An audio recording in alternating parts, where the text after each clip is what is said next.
मैंने जीवन में बहुत कुछ देखा है, ऊंचे पहाड़, गहरी नदियाँ, लेकिन आज जो कहानी मैं सुनाने जा रहा हूँ वो एक छोटे से बच्चे की है जिसने अपनी बहादुरी से मेरे दिल में अमिट छाप छोड़ दी। उस बच्चे का नाम था सूरज। उम्र रही होगी मुश्किल से 10 साल। छोटी कद, दुबला शरीर, लेकिन आँखों में एक अजीब चमक थी, जैसे गहरे समंदर की सतह पर सूरज की किरणें। मैं पहली बार उससे एक छोटे से पहाड़ी गांव में मिला था। गांव बहुत ही सुंदर था, पर बारिश के मौसम में वो डर और तबाही का गवाह बनता। साल था 2020, जब मैंने गांव के पास कुछ हफ्ते बिताने का निर्णय लिया। गांव में आते ही सूरज से मुलाकात हुई।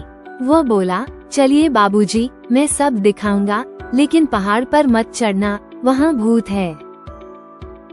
उसकी जिम्मेदारी की भावना मुझे बहुत प्रभावित करती थी। उम्र छोटी थी, पर समझदारी बुजुर्ग जैसी थी। फिर एक दिन बारिश जोर से होने लगी। बारिश में अचानक बादल फट गया। ग्रामीण भागने लगे। सूरज ने कहा, बाबूजी, रमिया काकी अब तक घर में हैं। उसने तेजी से बारिश में भाग गया। 1 घंटे बाद सूरज रमिया काकी के घर पहुंचा।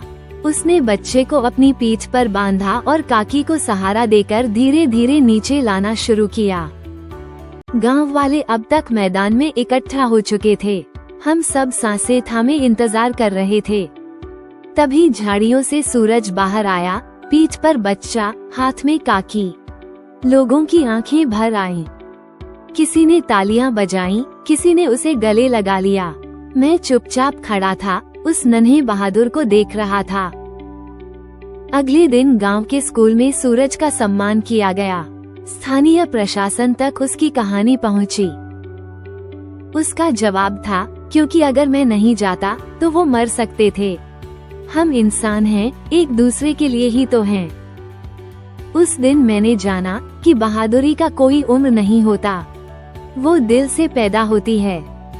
मैं मुस्कराता हूँ और कहता हूँ, एक 10 साल का लड़का जो बाढ़ में जान बचाने निकला था, उसका नाम सूरज था।